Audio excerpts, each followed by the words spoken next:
Depression ang posibleng hinungdan sa pagpamusil patay sa pasyente sa iyang doktor ug kaugalingon. Si Edwin Castañeda sa report.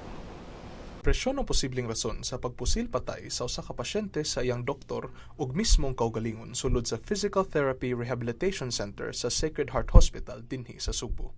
Matod ni CCPO Director Noli Romana, ang pasyenteng si Wilfred Sabonsolin gingong nagsubo human nakahibaw nga paralisado na siya.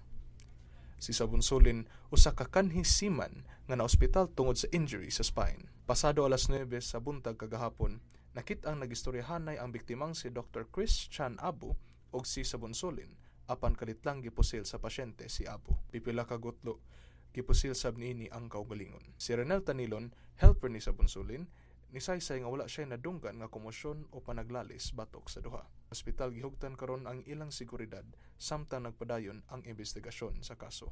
Ni si Edwin Joseph Castañeda, USJR Mascom intern, alang sa Sunstar, Pilipinas.